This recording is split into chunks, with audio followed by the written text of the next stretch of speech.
Ok. Păi e stins ăla. Ah.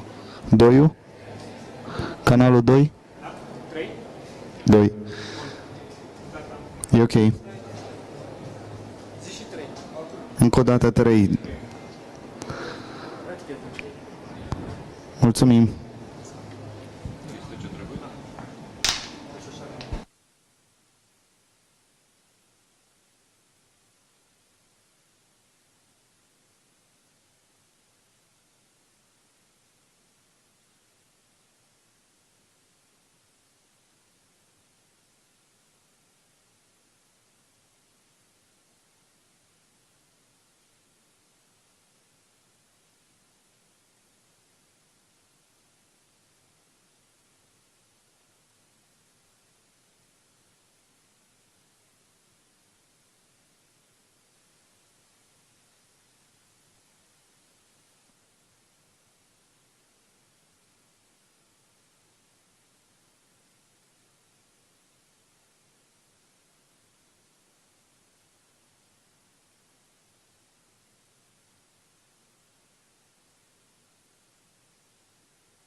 Doi, 10, 2, 2, 2, 2, 2, 2, 2, 2, 2, 10, 2, 10, 2, 2, 2, 2,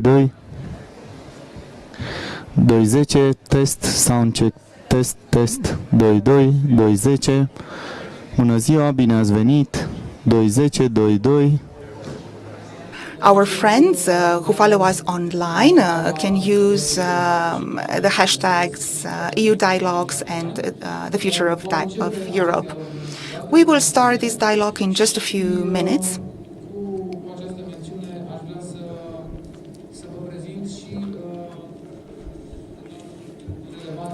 I would like to tell you a few things about Commissioner's career. He's married with 2 daughters. Since 2014, he's been the European Commissioner for Education, Culture, Youth and Sport. The highest rank, the highest position he held in Hungary was Deputy Prime Minister, then the Minister of Justice and Public Administration. He was also responsible. He was also the Minister of Foreign Affairs and Trade in Hungary, and a member of Prime Minister's office. He's also an associate professor at the School of Political Sciences from Budapest. He was the secretary of the Political Hungarian Association and associate professor at the School of Law. He's also a professor at the ELTE University. I would also like to say a few words about Mr. Puskás, out of respect. He's well known in Romania for having held a key position, namely the chief negotiator. Without him, we wouldn't have been an EU member state. As you all know, negotiations were not easy at all, but they were successful in the end. He specialized in international relations and negotiations. He also majored in contemporary history, business administration. He's a teacher at the Babeș-Bolyai University at the School of History and Philosophy. He's a professor of international relations as well. He's always welcome wherever he goes, not only in Cluj or in Bucharest, but everywhere in Europe. We will start in just a few minutes our discussion with Mr. Navracsics and Mr. Puskás. So in about 2 minutes, I'll get back to you if the technical team is ready. While waiting for Commissioner to get here, we will broadcast some videos. I know that you will like them. One of them concerns Europe, and it has just about 60 seconds. As you know, this year we celebrated 60 years since the foundation of the European project. Then we will have an introduction video of citizens' dialogue, which will tell you what citizens want to find out from decision makers. And then we have a surprise for you from a well-known personality from Romania. If our colleagues are ready, we can broadcast those videos.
Society is complex. Our problems are very complex. Our answers will be complex, but we can only find those answers together with 500 million Europeans. Let's work together. I'm here to learn from you. I am looking forward to discuss with you. I would like to hear what you expect from the future of Europe and what you are expecting me to do for you.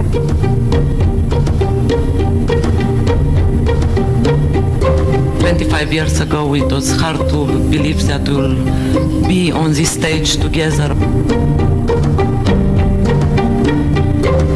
I'm here to listen to you very carefully, and I would like to hear about your opinion, how we have to develop the European Union. I'm ready to take your questions. How can we make Europe more transparent? We need more content, we need to talk, we need to listen. We need to listen to your concerns and change the system on the basis of your concern.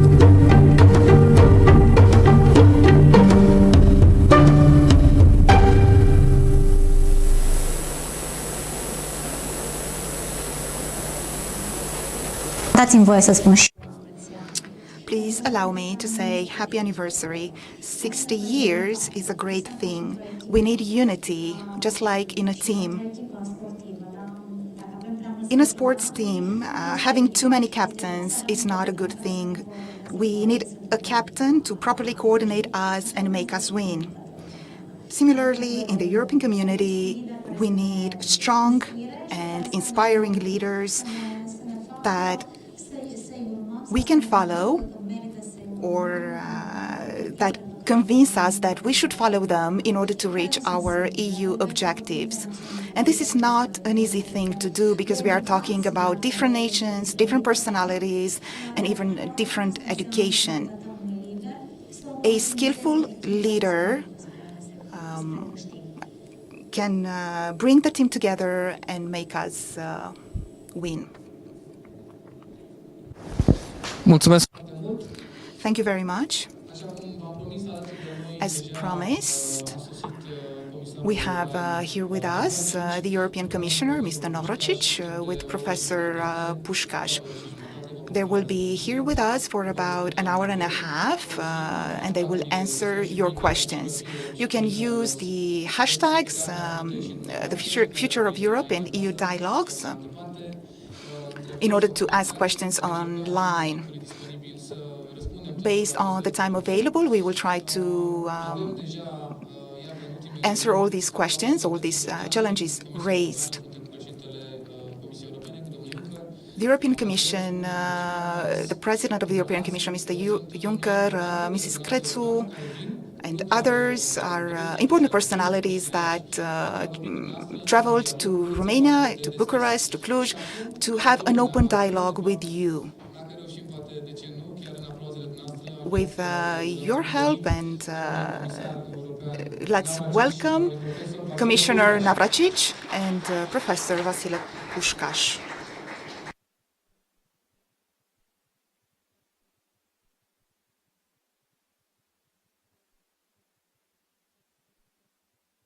Commissioner, welcome.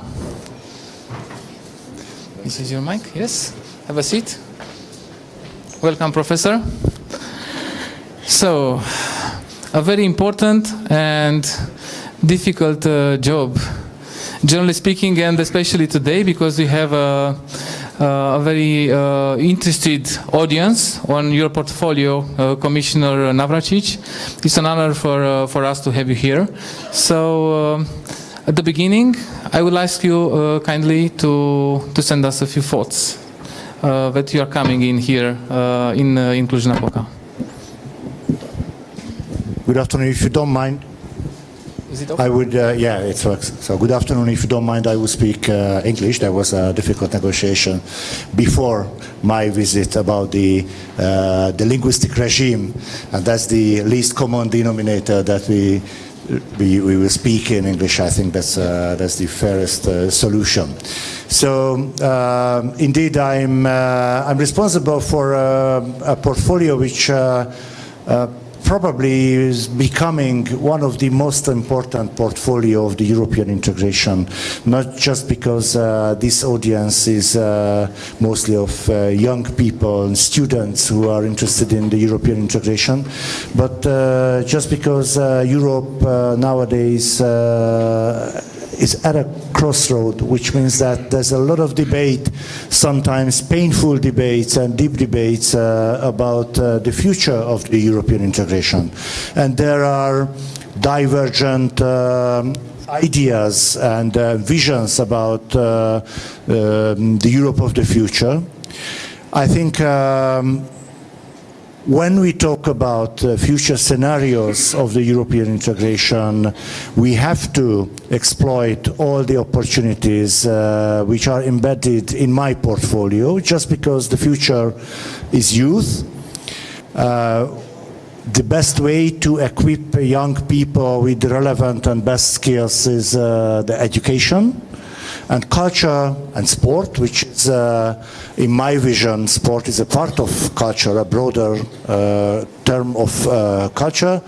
Culture and sport can help communities to have a dialogue, to have an interaction with each other, to fund tolerance and mutual acceptance, and that's the best way for a future tolerant and open European Union. So that's why I'm here to have a dialogue with you here in Cluj, Kolozsvár, Klausenburg, and harness all the benefits of your views and your ideas. And thank you for coming.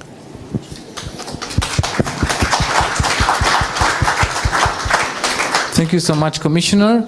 It's a difficult period for Europe, but also a good one, because we have economic recovery in every member state, and of course Eurobarometers show us that the Europeans are getting back the confidence in the European future. And we cannot talk about the future if we don't talk about the young generation, which are trying to find a better job and a better way in life. But I hope we will have the right time to talk about it. And now let me ask Professor Puskás to introduce himself in this meeting. Thank you very much. It's okay. It's fine. Thank you very much, and let me say welcome to. Let me offer mine. I think it could be a technical issue, but this one is from Bucharest. I would like to welcome again Commissioner Navracsics to Cluj, and I want to continue his idea. If you remember the founding fathers of European Union said that they began with the integration process focusing on economics, And after a couple of years, a journalist was asking Monet, if you will start again, will you start in the same way? And Monet said, no. This time, I will start the integration process with culture. Why? Because I understood that there is not, let's say, a mechanic of integration. Because integration process is a process, is not a mechanic. And in order to develop such process, we have to develop our European culture, which European culture is not the sum of national cultures, but it's a culture of diversity, of a lot of cultures which are developing a lot of common ideas and values. That's why I fully agree with Commissioner when he said, yes, culture, education is truly very, very important for European Union. And I'm going to say one more idea. We are talking very much about Europe, about European Union. I think we have to talk not only about European Union, but we have to talk about this process of integration, of European integration. And of course, the last days brought us very good ideas regarding a new start, a new refundation, said the new President of France, of the European Union. Perhaps, Commissioner and Commission, European Commission and other European institutions, and why not, and the states, member states, will think to the new start of European integration, starting with culture and education. Thank you very much. Thank you very much, Professor Puskás. So now, I hope it's working. If you like one from Cluj. It's just a small technical issue, maybe. Now I think it's better. Yeah. Okay. If not, I will ask Professor Puskás, and believe me, it's not the first time, to help me. Thank you so much, Professor. So, you never have enough mics in Romania? This one? No? Yeah, yes. No. So, you don't give up, okay? This is a good lesson for the young generation, Professor Puskás and Commissioner Navracsics, you never give up. So, we will start with the dialogue, and the only rule we have is that you should ask questions to our guests, Commissioner Navracsics and of course Professor Puskás, presenting yourself before. But at the beginning, we will ask you a question. I mean, I will ask you a question, and I will ask it in Romania because we have translation in Romanian, English and Magyar. Întrebarea pentru dumneavoastră este: The question for you is the following one. Do you feel your voice is heard in Europe? Yes or no? Let's see who believes that their voice is heard in Europe. Just raise your hands. And now let's see who believes that their voices are not heard in Europe. So you cannot abstain from voting. So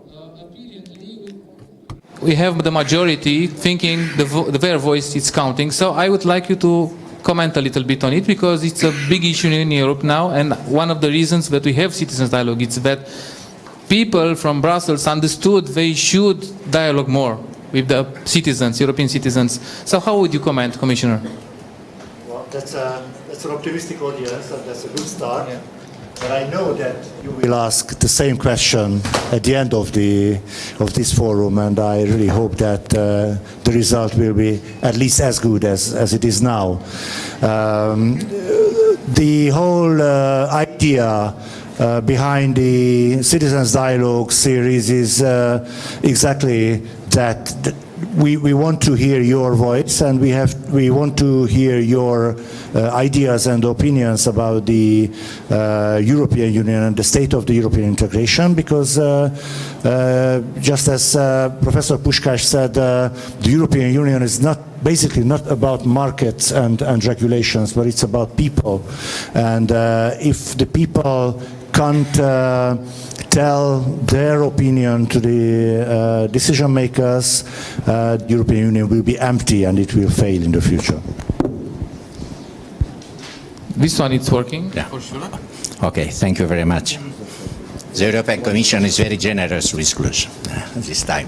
Okay, look, if we are thinking to the 60 years of celebrating the signing of the treaty in Rome, I was thinking to the Europe which de Gaulle and other leaders believed at the time that it's appropriate for Europe. And they said, we need a European Union, a European community of states and nations.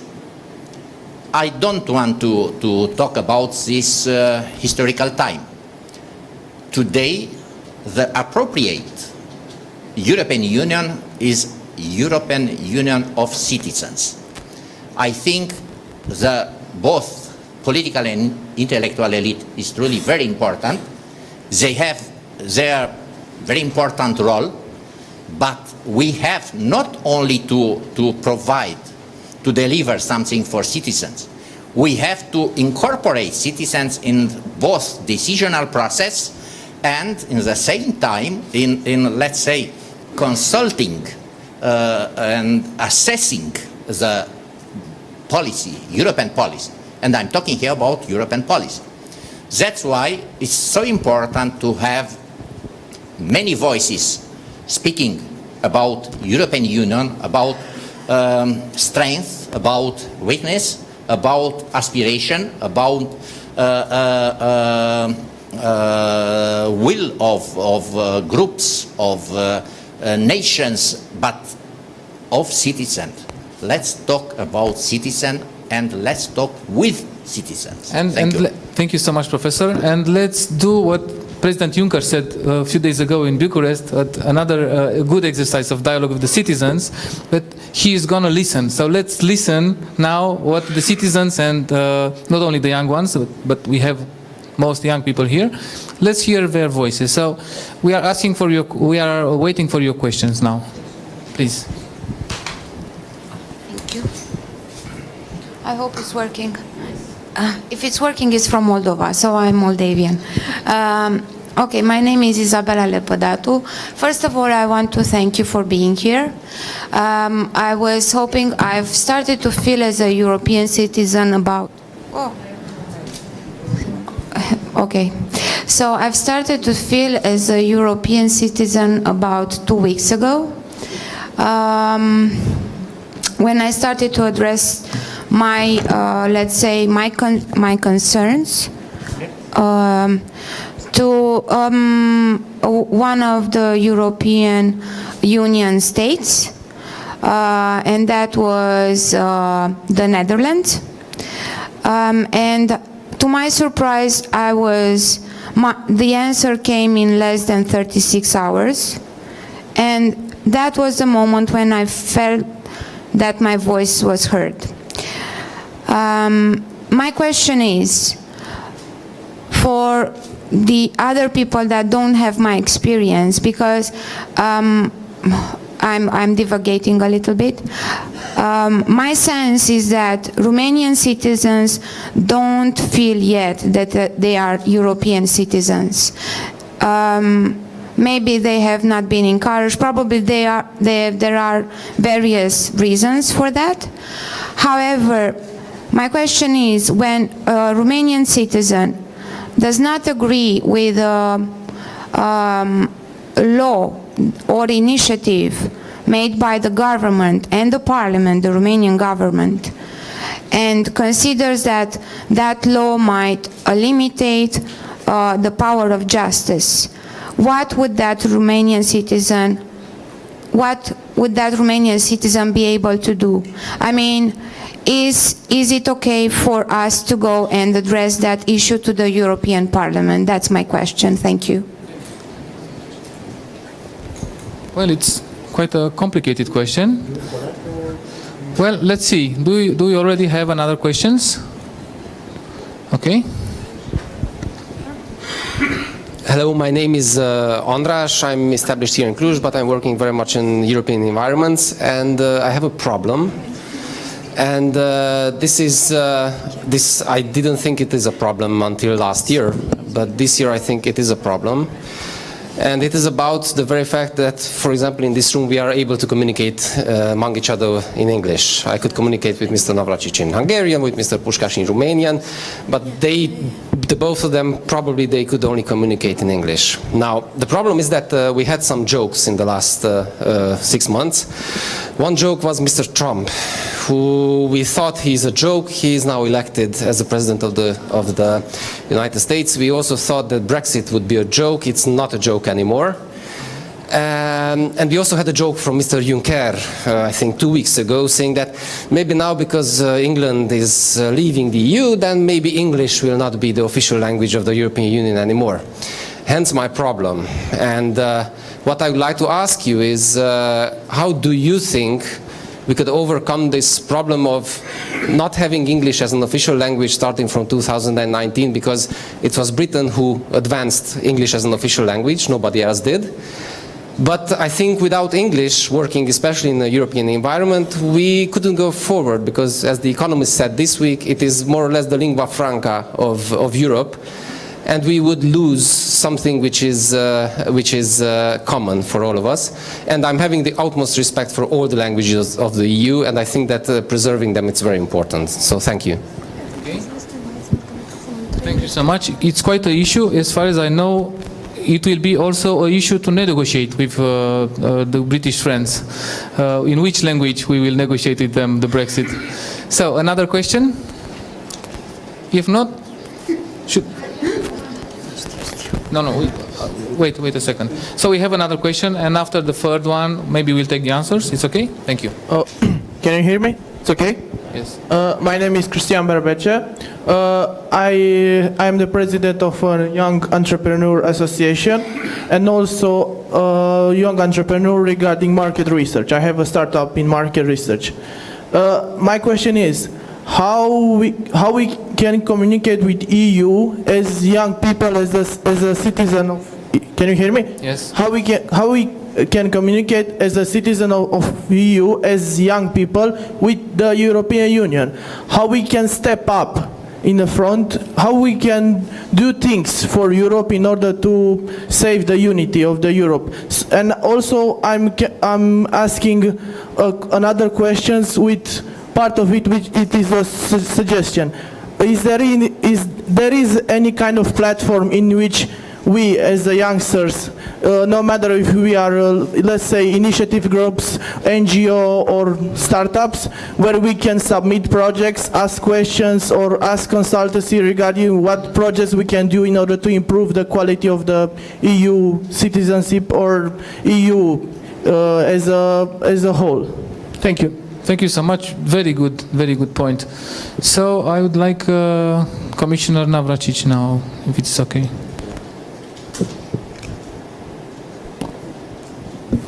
Thank you for these questions. Well, 2 of the 3 questions are basically about the relation between EU and the citizens. How can have a direct or a closer relations between the institutions, the European institutions and the citizens. There are various European institutions, not only in the EU, but outside of the EU. I mean, there is the Council of Europe, for instance, where you can voice your concerns about the state of affairs in a given country. You can use NGOs, international NGOs, But there are judicial fora as well. For instance, the European Court of Justice in Luxembourg, or the European Court of Human Rights in Strasbourg, where you can initiate a legal case, for instance. But you can use the European Parliament. Obviously, there are committees in the European Parliament. One of the special committees or the standing committees of the European Parliament is called the Committee for Human Rights and Fundamental Freedoms. It's called LIBE. This is the acronym of the committee. And you have your own MEP. You're from Moldova. Okay, but in Romania there are MEPs, Romanian MEPs.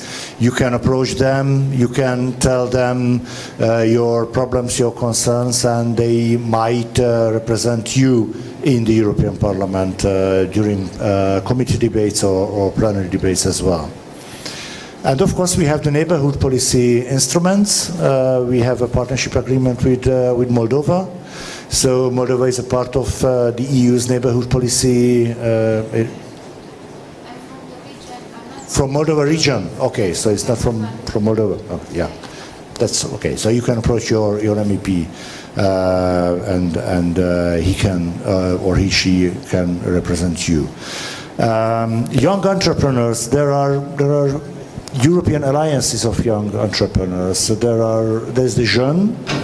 And there is another one, which is a smaller one. You can be a member, a group member of those European alliances, but you also can contact the commissioner responsible for social policy and employment, Madam Thyssen, or her cabinet, and they can have some suggestions for you. There are some EU programs implemented at national level, for instance the Youth Guarantee and the Youth Initiative, which helps young employees but also young entrepreneurs as well to start business, to create contacts with entrepreneurs coming from other countries and so on and so forth. So I'm sure the Commission representation in Bucharest can help you in creating contacts with those decision makers at European level.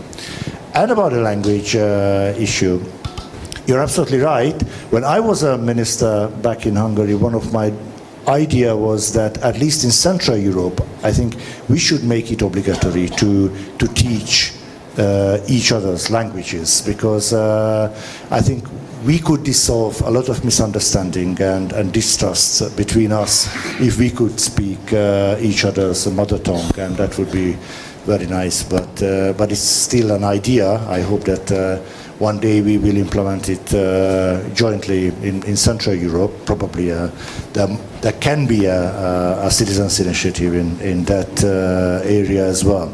But English, I'm sure English will be an official language. There are usual suspects who can hold English as an official language. That's Ireland, Republic of Ireland, Malta, or even Cyprus might be. Yeah. And I'm sure that the English will be an official language, because I really don't want to deny my boss's ideas, but I think this word, at least this part of the word, at the moment is an English-speaking word, and this part of Europe is definitely an English-speaking part of Europe. I think that was the decisive moment when the Eastern enlargement reached these countries where the second language is not French, not German, but English, and that's why I think it's necessary to keep the English language as an official language. Thank you so much, Commissioner. Professor Puskás. Okay. Regarding the assessment of decision taken by governments, in my opinion, and please believe me that I read a lot about this issue from political scientists, we have perhaps to initiate, to generate new methods of assessing and being involved in local policies via so-called digital democracy. It's one way to do that. But what is quite clear is, and I'm not talking here only about Romanian politicians and about European politicians, they are very conservative on developing new methods of communicating with citizens. That's why I think that citizens have to tell to politicians every day, every hour, their right to assess and to be involved in decisional process of, let's say, local administration, national administration, and why not European administration. We have to learn new methods, and I think that if we Europeans, not, I mention again, not Romanians only, will learn, will be open towards new approaches, will solve this problem. But the citizens' right to assess and to ask to local authorities and national European authorities to present the impact assessment of their decision is absolutely our trust. Just a moment. Regarding the language, I fully agree with the Commissioner. English language will stay. If Mr. Juncker wants to speak French only, nous pouvons parler en français aussi, pas de problème. Mais, but I think that we need inside the European Union, among states and not only states, citizens, a sort of lingua franca for, let's say, a current daily dialogue, not, very formal dialogue. That's why I'm not afraid that English language will not work anymore. What our very young colleague, because I'm young too, but you are very young colleague said about communication with European Union, with leaders. Look, we'll be very happy to welcome monthly commissioner here in Cluj. Yes, why not weekly? We'll be very happy to have and director generals, director and other officials from Brussels. But my dear colleague, what I would like to let's say have in the near future to talk European policies with our local leaders.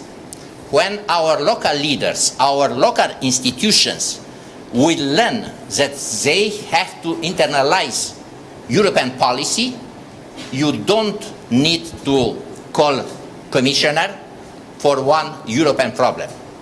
We have to develop our society towards internalizing both European values and European policy. Other methods will be only official, very formal, and sometimes very difficult. Thank you. Once again, domestic, internal, leaders must learn European policy and must learn to communicate European policy and European methods with citizens. Thank you very much, Professor Puskás.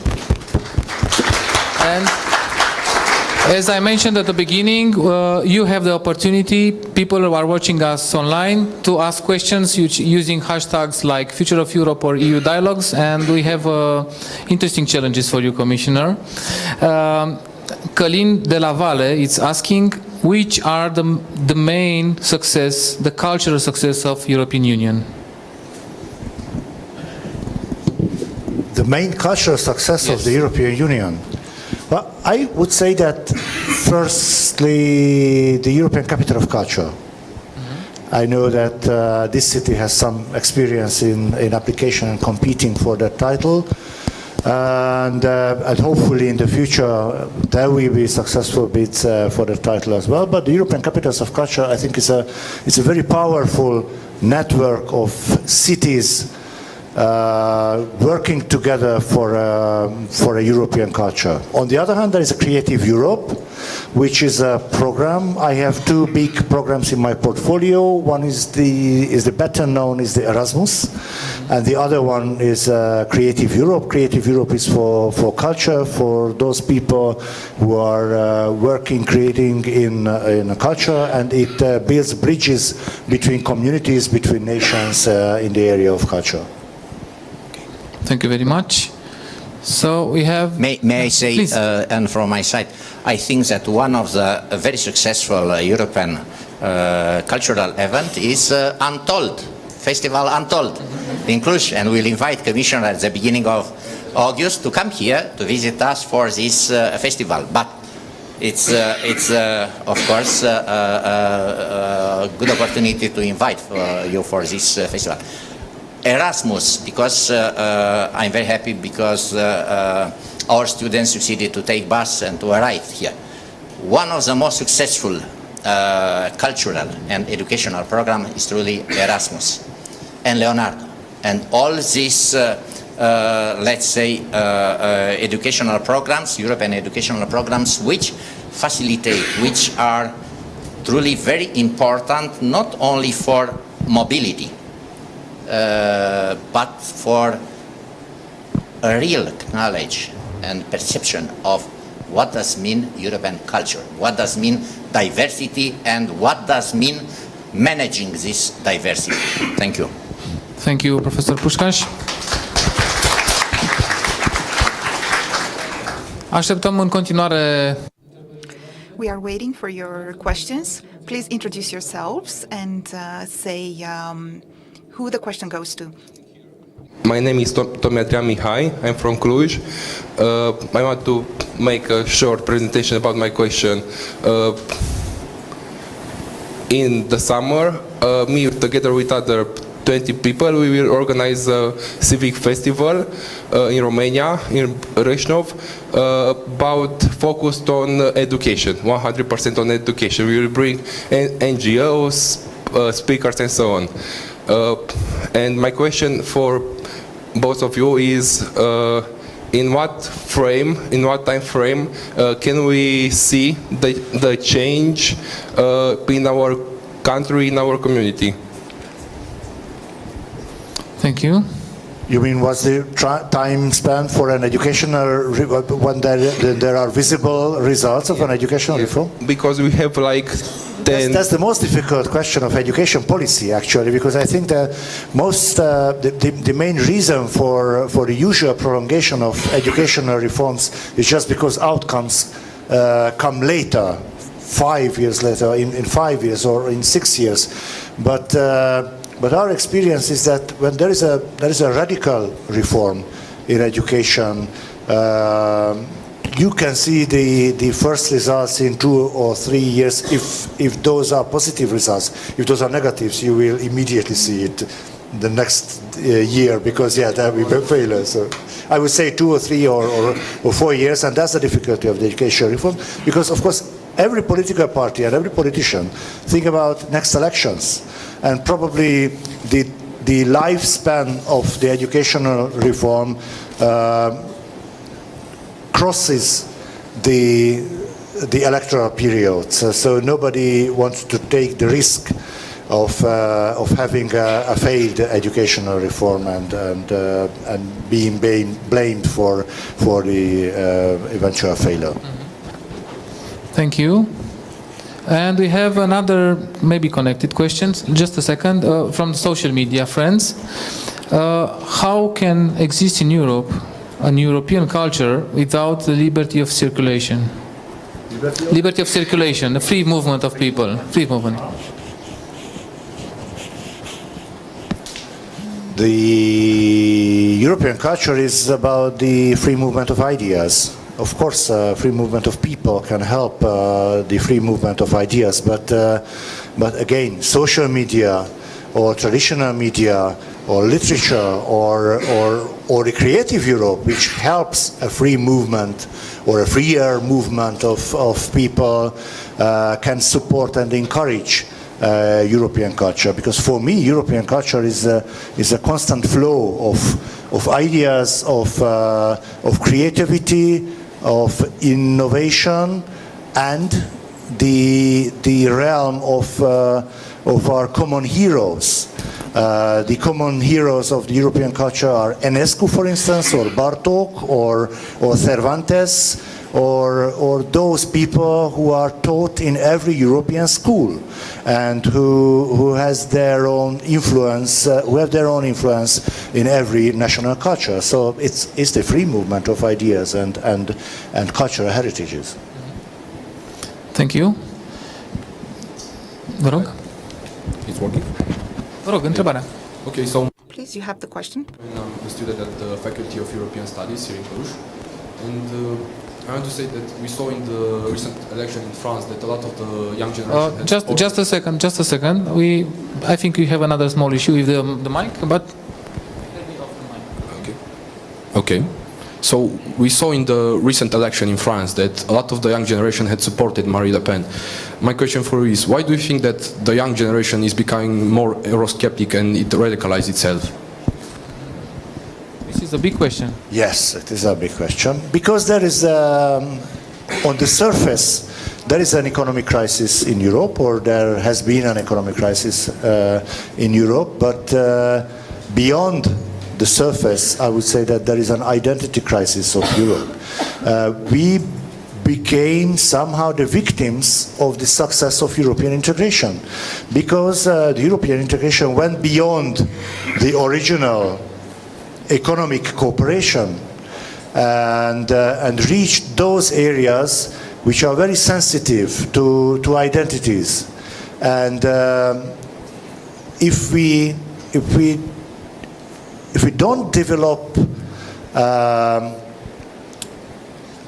a livable version of the European identity, which I absolutely agree with Professor Puskás that Erasmus Plus gives a very good example of the livable version of the European identity, because the European identity must not supersede local, regional or national identities. It must complement local, regional and national identities, and Erasmus identity is just like that.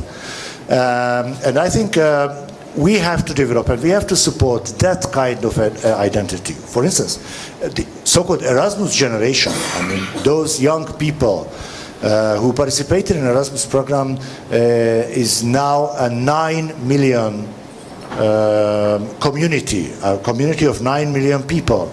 It's a large community, 9 million people, but compared to the 500 million population of the European Union, is a very, very, very, very, very, very, very thin layer. It's only 1% of Europe's youth.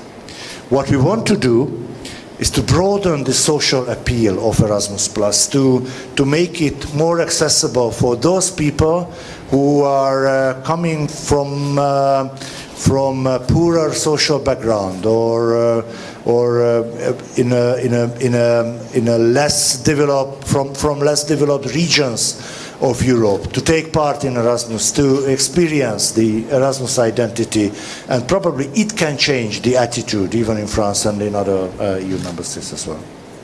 Thank you very much. Professor Puskás? Very briefly. Young generation became a little bit Eurosceptic, but I don't feel young generation of European Union is Eurosceptical. But people are becoming Eurosceptics when they feel that the doors are closing. And doors are closing not because of young generation, because we were talking before about free movement not only of persons, but of ideas, of opinions, of markets. I think when not very young politicians are inviting young generation to think to the past, not to the future. Young generations want to feel and to see the scenario of the future, not of the past. They need to know what they are doing in next 3, 5, 10 years. Not saying, okay, sorry, we are so tired now and we are not able to tell you about future. Of course, identity, as Commissioner did mention before, identity is truly important, but identity is not only one issue to explain the Euroscepticism in Europe. Thank you. Thank you very much. It's not just an economic situation, because we have the unemployment numbers bigger in youth generation than the medium, and we have, of course, we have lots of jobs that are not created yet, but we should already try to be ready for them.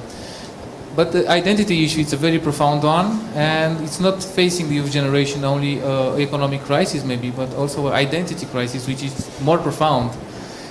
So let's have another questions from here. Do you still have questions?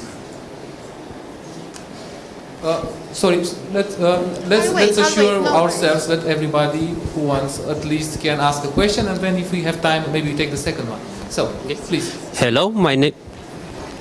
No? Hello. Okay, I think the mics are not working.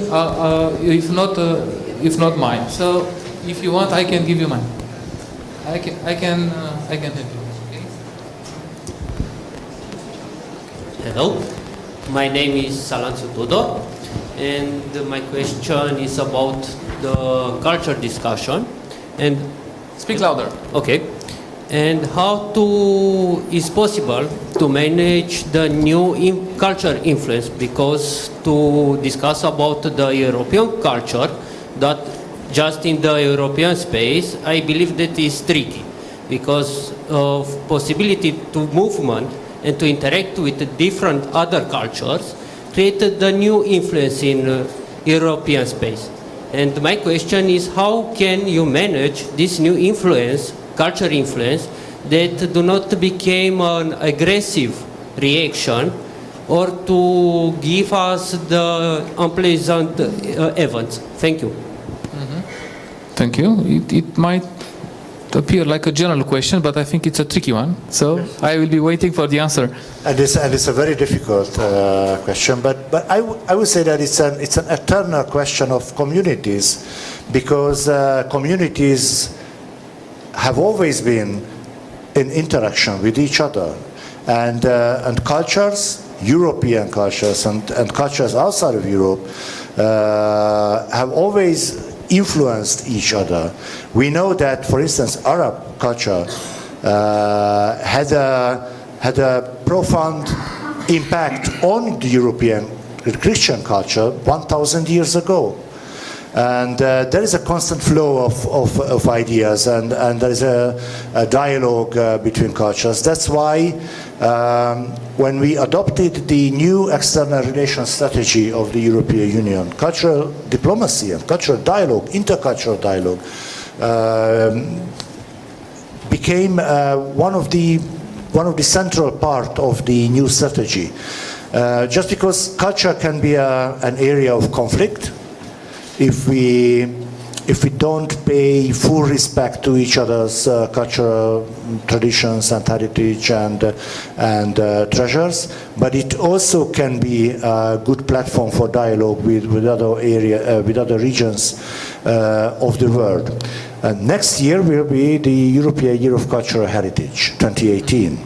I think it's a very good opportunity to go back to our roots, to rediscover our cultural heritage, to redefine our European identity, and to to offer it to other regions of the world, that's the European culture, that's our richness, that's our heritage, and it's a good basis for a dialogue between equal partners. And I think that's what the culture is for. Thank you. And we have a question from the social media. Which is the European Commission strategy for the future regarding the youth generation? We know that Mr. Juncker presented a white paper with 5 scenarios, generally speaking, but now the question is strictly regarding the strategy regarding the youth generation. Yes, we have policy strategies. As you just mentioned, one of the biggest challenge is the youth unemployment. There are some South European countries where the level of youth unemployment painfully high, almost 50% in the relevant age group, which means that almost every young people is without job in those countries. So we use our policy instruments, the Youth Guarantee, the Youth Initiative, to create jobs for young people or to support those young people, for instance, entrepreneurs who create jobs for themselves and for others. And the other big strand of our policy instruments is about democratic citizenship and democratic participation, because the EU is not only about single market, but it's about values as well, democratic values, and we want to educate young people to be more responsible, more committed to democratic values, and more active citizens for the future European societies. So these are, very briefly, our future scenarios for the young people. Thank you so much. Professor Puskás, would you like to add something? Yes, of course, but the Commissioner is more competent to talk about strategy of European Commission and of the European Union. What I would like to add is this openness of young generation, both to learn and to practice diversity and interculturality. And in this way, I would like to respond to answer and to Tudor. We are respecting every culture. We are highly assessing every culture. I mean, of the national culture or of group culture within the European Union. But the most important thing, and in my opinion, European Commission must underline, we have to focus on interculturality, not multiculturality, but interculturality. And please believe me that the young generation, through this Erasmus mobility and others, are practicing interculturality. They didn't lose their identity, local identity, but they are very open towards diversity, towards other culture. And our colleague from European Studies talking about populism and about this kind of political jokes of the European Union, we have to understand that not only respecting one culture, but practicing, different culture will develop new approaches of European culture and of this European identity. Without such interculturality, will not approach European identity. Thank you very much. Thank you. Thank you, Professor. And I do remember what the Prime Minister from Canada said in European Parliament a few weeks ago.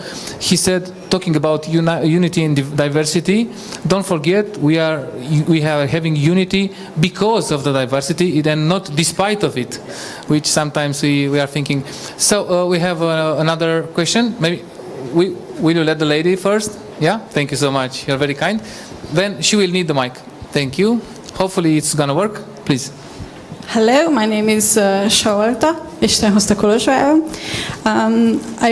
We were talking about the Europe of peace and freedom and democracy. I think we already have a generation grown up in peace and democracy. We here in Eastern Europe are free of communism. I for myself, I'm born after communism, so I just learned stuff from my family and school. So our aim is for prosperity. We entered the Union having this wish for prosperity. You mentioned a few programs for youth, but how can you ensure that youth policy is horizontally present in all the EU work and not just, you know, a slice on a layer that you mentioned?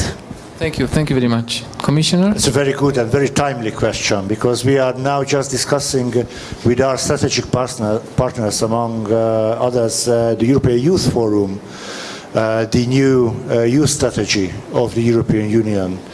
And one of the fundamental elements of that strategy is to leave the silo policy mentality and to define youth policy not only as a policy among policies, but as a cross-cutting responsibility of all policies to take care of young people and to build in some special aspects of the young people, because young people are at the same time employees, family-oriented men or women, or they can have local commitments and so on and so forth. So we have to put the element of youth policy in every policies. That's why we are working on that now, and we have a series of discussions with other commissioners to convince them to put the youth element into their policy strategies. So we are working on that. Thank you, Commissioner. And another question, please. Funcționează, trebuie să-l țineți. It works, you just need to speak a little closer and louder. If not, we'll follow tradition and I'll give you mine. No problem. I will ask my question in Romanian, if that's all right. Out of respect for the European institutions, of course. Let's give our guest the opportunity to use his headset.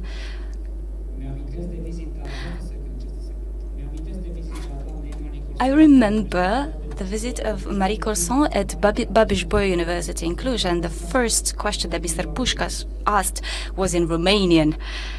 Can you hear me?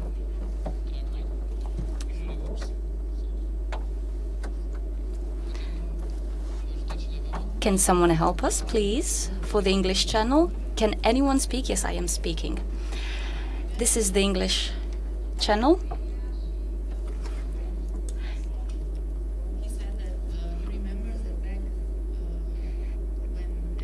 Was in Romania, Mr. Pușcaș asked the first question in Romanian, so he's following. Deci, mă numesc Cosmin Puriș. My name is Cosmin Puriș.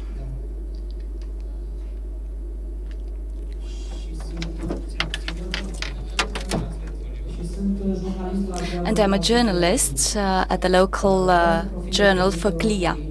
I would like to benefit from your visit here and take advantage of it. And considering what has happened today in the European Parliament, I would like to ask you what your comments are on the vote cast today in the European Parliament concerning the resolution that asks to activate Article number 7 in the European Union Treaty concerning sanctions on Hungary. What are your comments? And and how do you see the situation in Hungary evolve, and how can we stop these kind of situations? Situation from European Parliament today regarding the Article 7 against Hungary. Yeah, but since I'm a member of the European Commission, and that's another European institution, I think it's a result of a political debate, and the European Commission has no opinion about the state of affairs in the European Parliament, so I wouldn't comment it. Okay, thank you so much. Domnul comisar face apel la înțelegere făcând. Our commissioner would not like to comment on situations that were debated within another European institution. Just a brief commentary, Mr. Puskás, and then we have very concrete questions on youth. If we still have time, you can ask a second question. Could you please translate to the commissioner? This is also related to the other question concerning applying youth strategies and policies. What we should be doing is to put pressure on authorities to implement the policies. And for that to happen, we would need a moderator at European level. If we did that in Romania, because we have a huge problem, at least we had it, I hope we got rid of it. So we had problems with EU fund absorptions because of implementation. So when it comes to youth and other things as well, but the Commission should have a stronger role in European decision-making in the future, so that the moderator that I'm talking about can monitor the way member states apply European legislation, which becomes national legislation. And what has been talked about in the European Parliament relates to this particular issue. This is one of the issues that the European Union faces. Mr. Commissioner, please ask Mr. Juncker to fight so that the Commission becomes stronger. About youth again. Now, Commissioner Navracsics, the question for you is, when do you launch a real financing program for young entrepreneurs at the European level with concrete amount of money to develop real businesses from the very beginning? Well, if I were the commissioner responsible for industrial development or economic growth or entrepreneurship, I would launch one, but that's not the part of my portfolio. I'm responsible for education, and we launched an initiative to put entrepreneurial skills in the core part of education. Entrepreneurial skills in a broader term, that means that not only making business plans and starting a company or a small and medium-sized enterprise, but entrepreneurial skills as a way of living a life of a responsible citizen, because to be entrepreneur means to be autonomous, not only in business terms, but also in political terms, in his or her own opinions, and to stand for him or herself as well. And that's why I think the future education policies must deal with entrepreneurial skills, and it must be an essential part of the curricula of the future. Thank you, Commissioner. Any other questions, please, over there? Don't forget to present yourself and to ask specifically who you are asking. Hello, hello, 1 2 1 2. Yes. Okay. Hello, I'm very happy to be here and to see. Okay, sorry. I will start with my name. Okay, I hear it now that now it's functioning. My name is Konrad Székely. I'm a student of the University Babes-Bolyai, and in parallel to that I'm executive president of an association.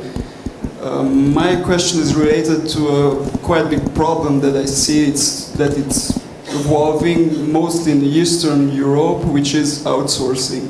But we can go a bit further and we can see already that some for instance, in Ireland we had that problem with Apple, that tax evasions and so on. And on the regional level here in Cluj, I can see that in like 5 years, maybe the multinationals will go further because they are already paying quite good salaries here. And therefore, I see the solution to have more startups to get grown. And therefore, my question is, how big do you think is the importance of startups nowadays and in the future of the European Union? Thank you very much. I think they are very, very important, and it's one of the problem of the European Commission that at the moment there is no single cohesive industrial development or startup development policy. We are looking at the models of different regions, the American model or the Asian models, how to help startups. My responsibility is mostly for the so-called creative industry, where startups are really important. It's the IT or design or other branches of industry. Now we are developing a new policy to help the member states to encourage young people to launch their own startups in those areas, because in creative industry Europe is still a great power and we have to keep our advantages, and I think it's the startups' role to keep that advantage. Thank you, Commissioner. And because we had today a debate in European Parliament regarding the negotiations on Brexit, we have a concrete question regarding the Brexit effect in the area of cooperation between universities and in the field of research. So what can you say about it? At the moment we have many students studying abroad. Officially at the moment I can say nothing, because everything is open and all the positions are open. We are just launching the negotiations, but as far as I know, both sides or both partners are interested in keeping a level of cooperation. That's not a secret that, for instance, Erasmus Plus is open for non-EU member states as well. Turkey, for instance, or Russia are parts of Erasmus cooperation. So there are examples to include non-EU member states into Erasmus cooperation, also Horizon 2020, Marie Skłodowska-Curie actions, and all those programs which helps the education and research activities. But I say everything is open at the moment, so I can say nothing meaningful. Thank you. Professor Puskás, may I ask you, you have a huge experience as a professor, but also as a negotiator. How do you think it will affect Brexit, this field? Look, it's very, very strange history. Of course, I'm quite familiar with European negotiation. I learned a lot about accession negotiation, and we have to learn now about exit negotiation. But it's quite as a matter of life. In my opinion, the issue of university freedom and university research or even research policy is very important for this Brexit negotiation, and I'm sure that the team of Michel Barnier will take care of this issue, because there are pressures not only from university from European Union, in the same time from the universities of UK, and that's why I think that this issue will be properly addressed by negotiation. And personally, at that time I'm optimistic. Thank you very much, Professor. We still have time for questions. Please. My name is Narek. I am from the Faculty of European Studies at the University of Pablo. My question is that we know that Europe has a big potential of soft power, especially very appealing to the countries of Eastern Partnership. And we know that some of these countries, especially Armenia, Azerbaijan, and recently also Moldova, they are sinking into this huge influence, sinking into this huge Russian influence. My question is European Union considering widening and deepening of these soft power in these countries through cultural, educational, and youth policies? And continuing the question to Professor Puskás, as not being a politician and having the liberty to say from academic point of view, how feasible is this widening and deepening with these countries in political, cultural, and economic means with these countries, having in consideration the Russian influence and the importance? Thank you. Thank you very much. Yes, that's definitely the policy. There are some countries from the eastern neighborhood, and now with the joining of Tunisia from the southern neighborhood as well, which are part of either Erasmus Plus or Creative Europe or both. But it's and the European Union gives a lot of financial support for them to take part in those programs, just to counterbalance somehow that influence. But it's up to those countries if they are willing to take part or to be an active partners in those programs. But we give them a lot of financial support and funding for those projects. Yeah. My expectation, dear colleague, is first of all to see the deepening of European integration. And deepening the European integration, as I said at the beginning of our discussion, Commissioner, means and culture, means and European identity. From my perspective, European Union must become not only a trade, very important trade, global actor.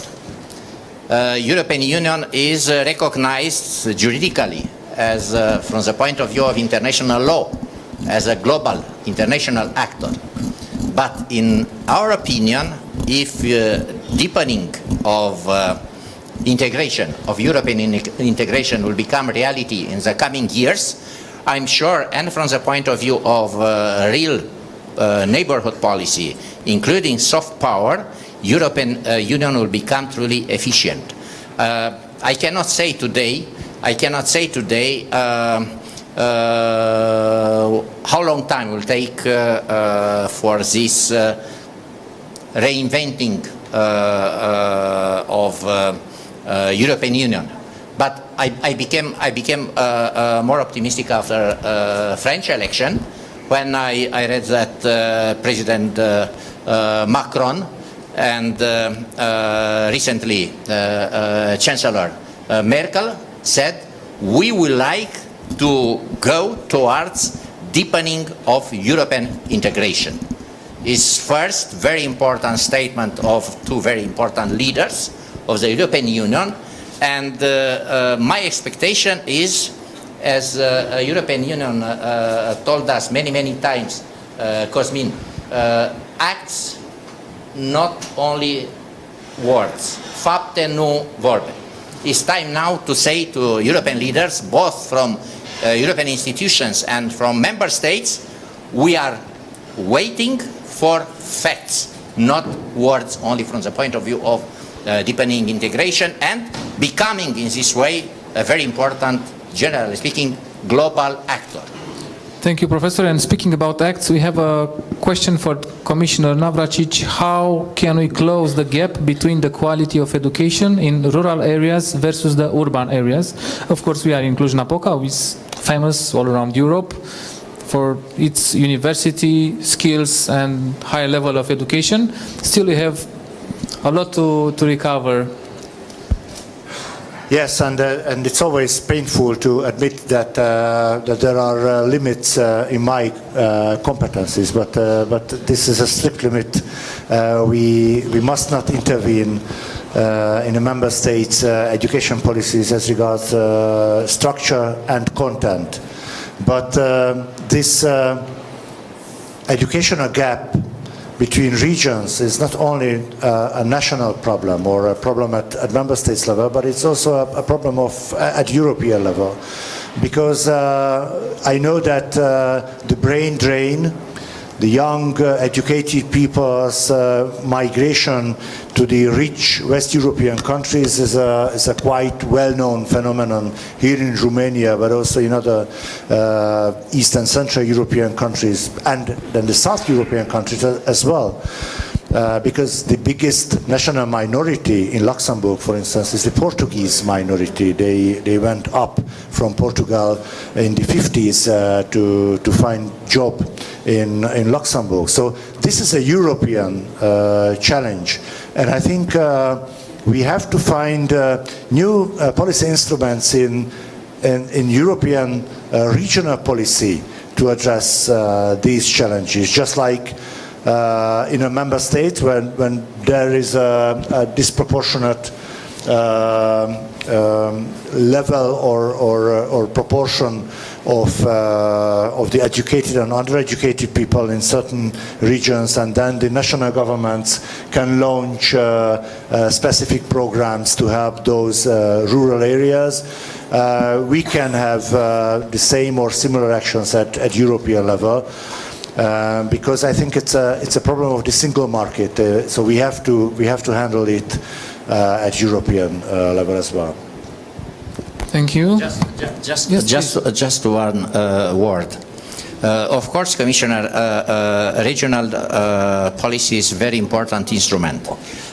In my opinion, and I'm talking here about countries of Central Europe, member states, will be very important, and other instrument, rural development policy. I think that rural development policy is a very efficient one, and from the point of view of developing both the market economy and social issues, social life of the rural area, and of course developing education and culture in the rural area. Unfortunately, in Romania, we are focusing on not very clear agricultural policy, and from the point of view of instruments, we are using only direct payment, and we are not seeing very clear the outcome, the result of rural development policy. Because rural development policy must be part of this very, very courageous and correct approach of the European Union regarding sustainable development.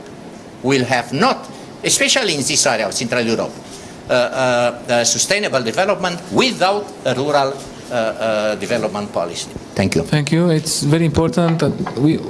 I still have, I think, 40% of population in the rural area in Romania, for example. Another question, please.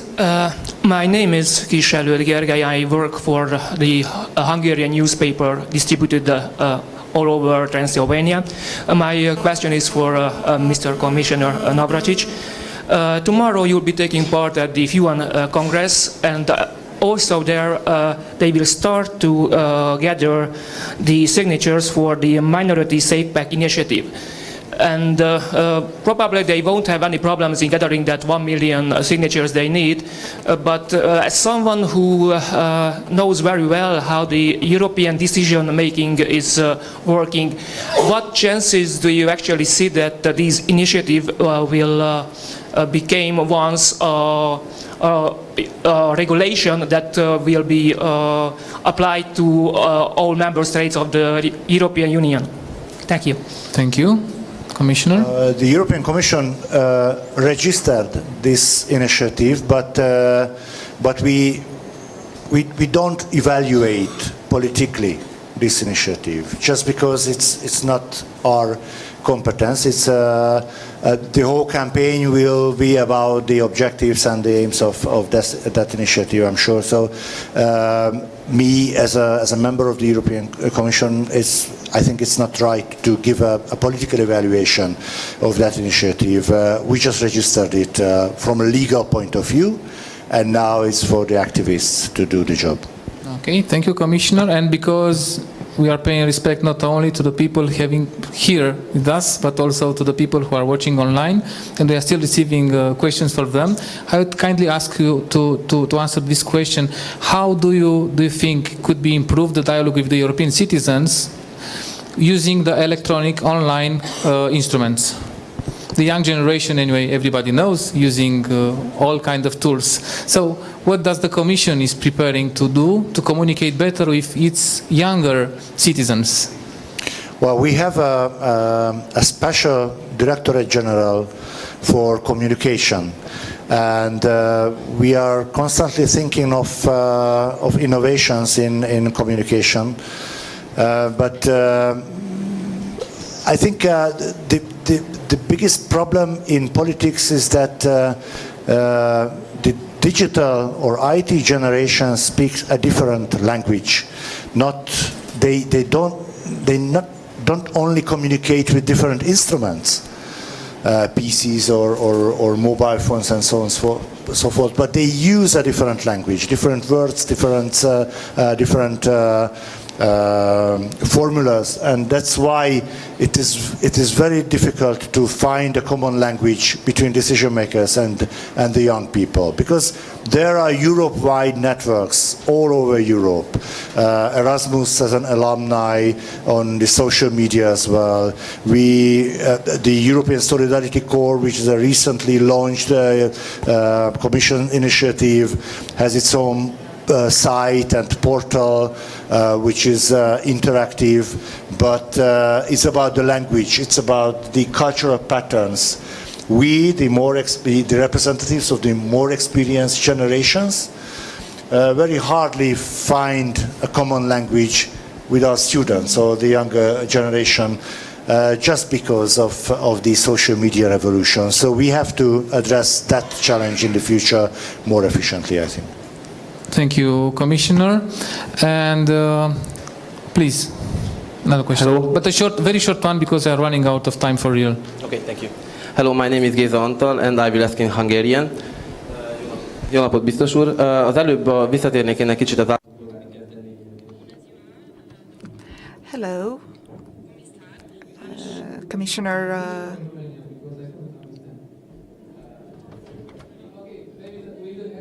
Commissioner's help, I will understand, but I will understand maybe from the answer. Yeah. Commissioner, I will translate.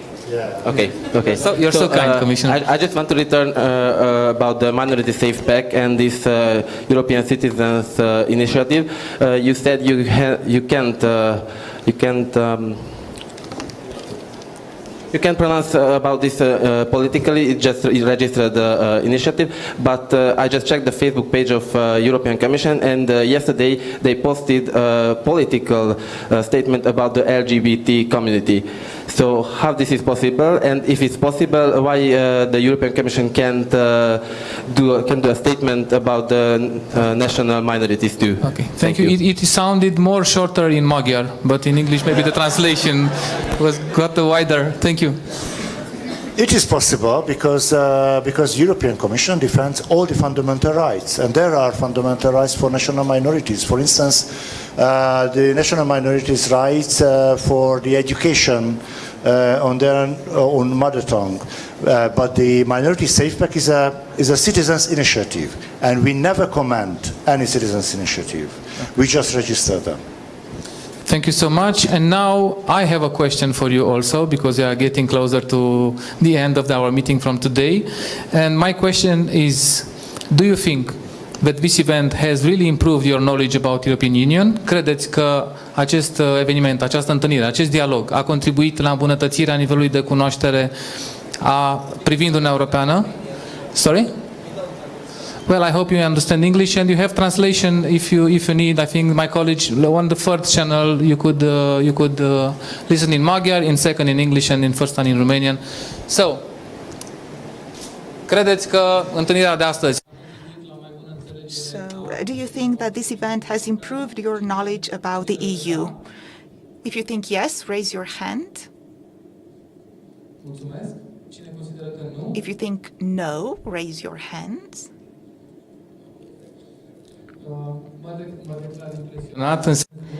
I am positively impressed. Commissioner, this result, most of the people being here at least say they are satisfied with the dialogue and their knowledge improved. If I saw well, there's slightly more yes than it was at the beginning. So I'm absolutely satisfied and I'm happy and really thankful for you. Thank you very much for coming and for giving a good evaluation. Thank you. Thank you so much. And Professor Puskás.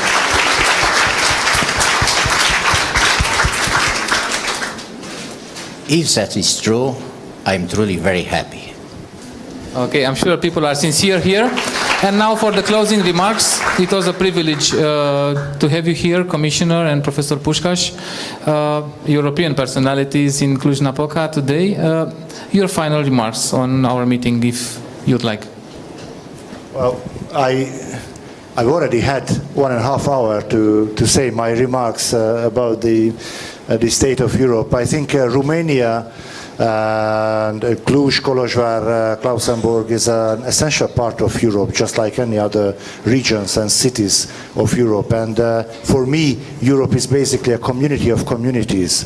So it's about cities, it's about local communities, it's about friendships, it's about loves, and it's about human relations. So let's enjoy our Europeanness in the future as well. Thank you. Thank you. Professor Puskás. I am a fan of an American politician, Commissioner, Tibor Navracsics. He was chairman of representative of USA, and he said the true policy is a local one. If at the local level we feel we are Europeans, this is the most important feeling, and if Brussels feels that Cluj is a very important place and people here are feeling themselves Europeans, that means we are very, very advanced on this way of European integration. Thank you. Thank you so much, Professor Puskás, Commissioner Navracsics. Thank you for being such a good public, and it was great to be here in Cluj-Napoca. I hope we have another time, at least another one time, Mr. Navracsics here, and of course the list of the commissioners are still going in Romania, and we are waiting for another guest. Thank you so much. I think it was a good meeting, and good luck in what we are doing there in Brussels. Thank you.